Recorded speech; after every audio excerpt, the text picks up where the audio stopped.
boleh. Orang tuanya mempunyai kebiasaan baik, diteruskan oleh anaknya. Pertanyaannya, apakah orang tua anak itu supaya pahala orang tuanya jalan tuh? Niat nggak niat dapat. Bahkan ketika kebiasaan itu tidak pernah dilakukan oleh ayahnya. Ayahnya jarang atau nggak pernah qiyamul lail, salat malam. Nah, setelah meninggal, anaknya salat malam, hampir tiap malam. Apakah ayahnya dapat pahala? Dapat. Seluruh kebaikan yang dilakukan oleh anak, orang tua dapat.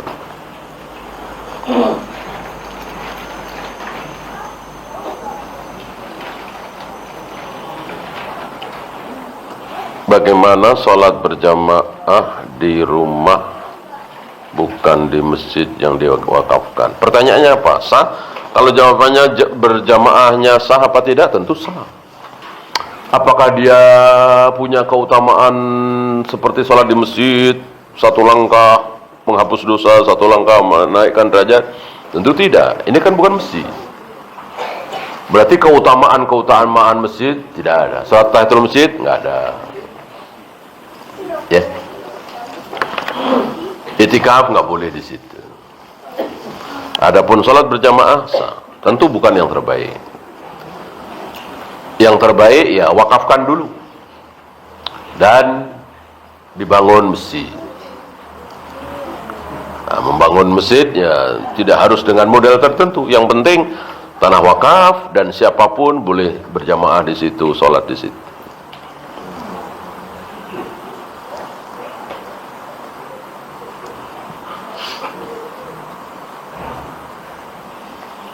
Ya tidak usah menghiraukan ya, walaupun banyak ya, kita beribadah itu pakai ilmu, pakai dalil, jangan pakai perasaan.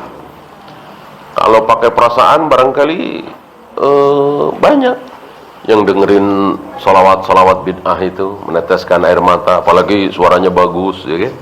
Apakah itu bukti kebenaran? Tidak harus dengan dalil, jangan dengan perasaan. Ya. Apalagi puluhan tahun kita mendatangi satu tempat. Nah, sekarang nggak lagi. Kadang-kadang timbul rasa kangen, ingin ke tempat itu, padahal tempat bid'ah. Jangan mengikuti perasaan.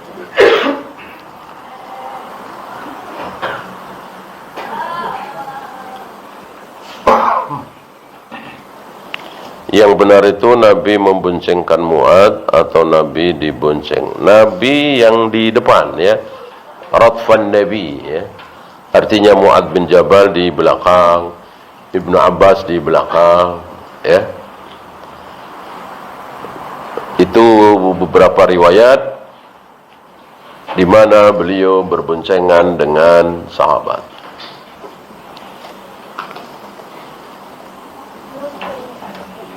Bolehkah seorang anak perempuan kuliah di luar kota sendirian, tidak ditemani oleh mahram? Ketika di kota itu dia berniat mukim.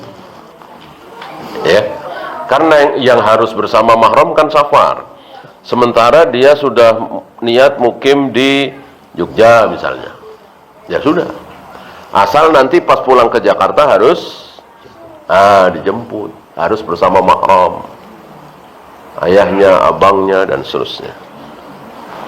Kalau di Jogjanya karena memang dia sudah mukim, ya, dan mukim itu kan ya harus diawali ya, diawali dengan niat. Nah di hari pertama dia niat mukim di Jogja, di hari itu dia sudah nggak butuh mahram lagi, sudah nggak harus pakai mahram lagi. Gitu. Nggak pakai kaidah bahwa harus berapa bulan dulu baru mukim, enggak ya. Ya seperti kita pindah rumah ya kan?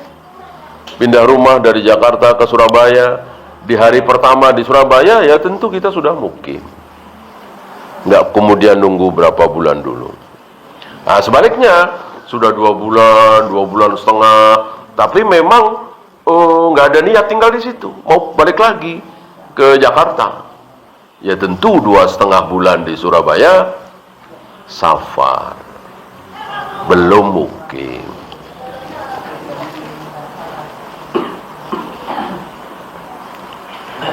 Dari hadis Mu'ad tadi, apakah boleh disimpulkan banyaknya manusia yang menyekutukan Allah walaupun muslim?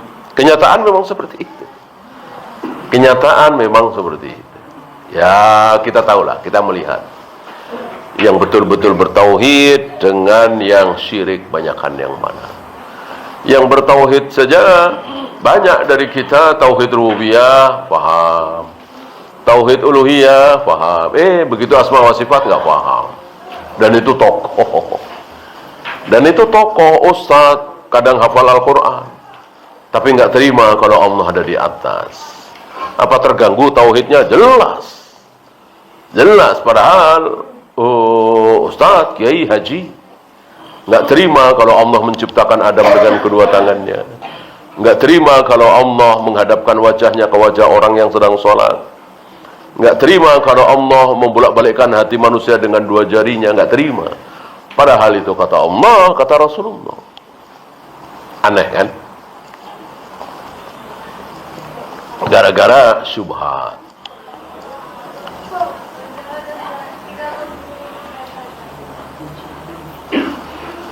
Bagaimana cara berwudu ketika di pesawat? Kalau memang tidak ada air boleh tayamum, asal betul-betul menemukan debu ya. Jangan menempelkan tangan di kursi yang sangat bersih seperti ini, nggak ada debu sama sekali, ya kan?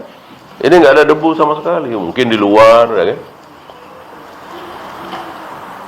Kalau bisa dengan air sedikit, karena kan kebiasaan kita wudu air ngocor, ya tentu nggak ada di pesawat seperti itu. Coba kalau antum sehari-hari wudu seperti sunnah Nabi, ya kan? Insya Allah yang nggak jauh beda dengan yang di pesawat, ya. Antum kucurkan air dikit, taruh di tangan, ya kan? Kerannya matiin, antum sapukan ke wajah, ya, digosokkan, ambil sekali lagi, 2 kali lagi, ya mirip-mirip seperti itu. Wudu yang sunnah kan seperti itu, tidak seperti anak-anak itu airnya ngocor terus. Ya tentu tidak ada di pesawat seperti itu.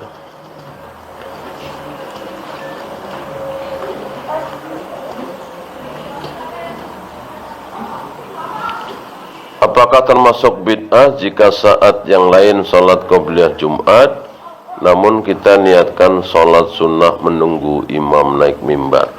Tentu tidak bersama mereka. Ini benar ya, sholat intidhar. Sholat intidhar kapan dilakukan? Terus kita masuk masjid, ya pertama sholat tahiyatul masjid, udah kita sholat 2 rakaat intidhar. Udah selesai? Sholat lagi. Udah selesai sholat lagi sampai imam datang kalau mau, ya. Jangan kita duduk. Begitu orang pada sholat qobliyah Jumat, kan biasanya adzan 2 kali itu. Antum sholat juga intidhar. Ya dari tadi ngapain ya? Ya gitu karena nggak enak aja. Ya ngapain nggak enak? Ya? Udah bukan zamannya sekarang, nggak enak, ya kan? Kalau 40 tahun yang lalu, 50 mungkin ya. Sekarang udah bukan zamannya lah. Nggak enak, lalu terpaksa melakukan bid'ah. Udah duduk aja. Kecuali sekali lagi, dari tadi antum sholat 2 rakaat. Nah pas mereka sholat 2 rakaat qobliyah Jumat itu, yang bid'ah itu, ya tetap antum meneruskan 2 rakaat sholat intidhar.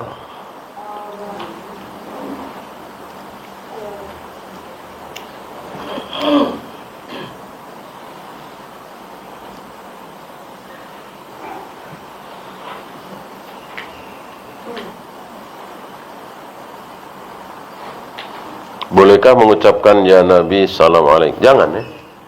Ini kan artinya apa? Wahai Nabi, salam buat engkau, kan mengajak dialog, bicara, nggak boleh.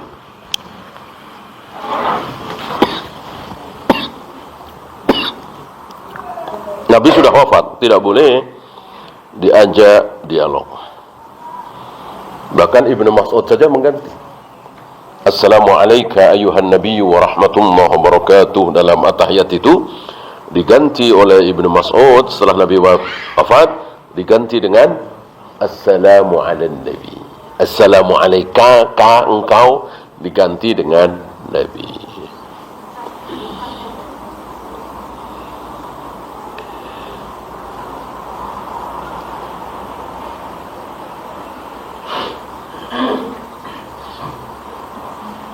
Betulkah halilintar petir itu cambuknya malaikat mengusir setan? Saya tidak tahu ya tentang dalilnya. Hukum mencari penghasilan dari ruqyah, fasdu dan bekam. Untuk ruqyah, ketika diberi ya, mengambil dalil dari siapa? Yang bacakan Al-Fatihah, seorang sahabat yang bacakan Al-Fatihah kepada kepala suku, Abu Sa'id Al-Khudri. Abu Sa'id Al-Khudri. Diupah apa tidak? Diupah beberapa ekor kambing kan? Berarti boleh. Yang tidak boleh? Iya. Kalau sembuh 5 ekor ya kambing. Atau sembuh nggak sembuh? Dokter sembuh nggak sembuh ya? Rumah sakit sembuh nggak sembuh ya? Jangan. Termasuk fasdu, bekam dan seterusnya, karena ini memang sunnah ya. Jangan pasang tarik. Wallahu. Habis? Ya. Yang pertama tadi masalah rumah dipakai sholat jamaah wajib. Itu yang nggak dapatnya keutamaannya aja, tapi sholatnya masih sah. Iya, sholat sah, jamaahnya sah. Keutamaan sholat di masjid nggak ada.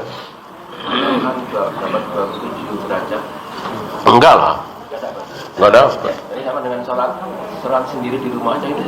Iya, ada keutamaan sholat. Ya kan sholat berjamaah lebih baik ya daripada sholat sendiri. Ya lebih baiknya seperti apa? Wallahu a'lam. Kalau di masjid kan jelas, ya. Langkahnya tadi, kemudian ketika sudah masuk masjid sudah dianggap sholat, kemudian selesai sholat didoakan oleh malaikat sebelum dia kentut. Itu semua nggak ada. Kalau berjamaah di rumah atau di aula atau apalah, maka butuh masjid. Tapi sholatnya sah ya, Sholat sah, sholatnya sah, jamaahnya sah. Gitu. Nah, kalau dari tempat tersebut kok azan terdengar, azan tanpa pengeras suara, dan jalan kaki ke masjid itu bisa, maka berdosa. Ya, termasuk yang diancam oleh Nabi, fa uharriqu alaihim buyutahum. Akan aku bakar rumah-rumah mereka. Ya. Kalau masjid dekat, mungkin 15 meter, mungkin 20 meter, kok nggak mau ke masjid, malah milih di tempat yang kosong tadi, ya, terancam dosa. Sholatnya sah, jamaahnya sah, tapi dia berdosa karena bermaksiat pada Nabi SAW. Wallahu. Habis kita akhiri. Subhanakallahumma bihamdika asyhadu an la ilaha illa anta astaghfiruka wa atubu ilaik. Assalamualaikum warahmatullahi wabarakatuh.